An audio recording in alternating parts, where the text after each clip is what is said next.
윤석열 당선인이 첫 국무총리로 한덕수 후보자를 내정하면서 경제정책에 어떤 변화가 있을지 관심이 쏠리고 있습니다.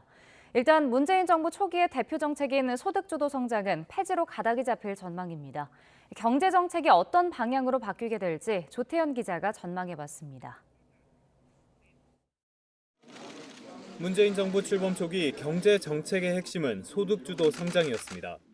극심한 소득 불평등을 완화하고 소득 주도 성장을 통해 사람 중심의 국민 성장 시대를 여는 대전환점이 될 것입니다. 가계의 소득을 높이고 사람에 대한 투자를 확대해 경제의 선순환을 끌어낸다는 개념입니다. 하지만 최저임금의 잇따른 인상 뒤 고용 상황과 분배 지표가 악화하면서 비판에 직면했습니다. 경제 성장을 이루기보다는 오히려 비용 조건을 악화시켜서 경기 상황에 부정적인 영향을 미칠 가능성이 높았고요. 자영업자나 소상공인을 중심으로 임금을 지급해야 되는 쪽에서는 상당한 어려움에 직면하게 된 것으로 생각됩니다.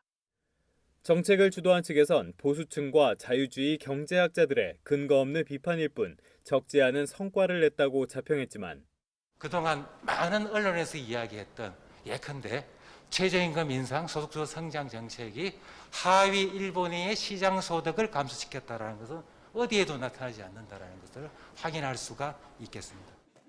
이미 문재인 정부의 경제 정책 방향에서 사실상 삭제되는 굴욕을 맛본 뒤였습니다. 소득주도 성장이라는 용어를 쓰다 보니까 문재인 정부의 성장 정책이 오직 소득주도 성장에 의해서만 되는 걸로 많은 오해가 있어서 저희가 포용 강화라는 측면으로 대변했다는 말씀을 드리고요. 윤석열 당선인은 후보 시절부터 여러 차례 소득주도 성장을 강도 높게 비판해왔습니다. 새 정부의 초대 국무총리로 지명된 한덕수 후보자 역시 박한 평가를 했습니다. 무리한 방법으로 소득을 높이는 정책을 하다 보니 부작용이 만만치 않았다는 겁니다. 최저임금을 급격하게 올린 것에서 사실 상당한 문제가 발생을 했던 거고요. 왜냐하면 그 급격히 올린 그 소득을 감당할 만한 기업들이 안 되면 그 기업들은 결국 고용을 지난 5년 동안 이어진 확장 재정 정책에도 쓴소리를 내놨습니다.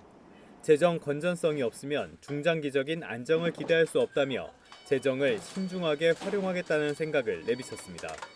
차입이 아닌 쪽에서 지출의 구조조정이라든지 이런 쪽에서 효율적으로 좀 조정을 할 수 있으면 그런 부분이 조금 우선됐으면 좋겠다 하는.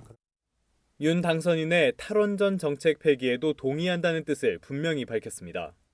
한 달 남은 문재인 정부의 소득주도 성장과 탈원전 등 대표 정책에 대한 평가는 이제 역사의 몫이 됐습니다. 분명한 건 새 정부에선 문재인 정부의 경제정책 전반이 수술대에 오를 것으로 보인다는 점입니다. YTN 조태현입니다.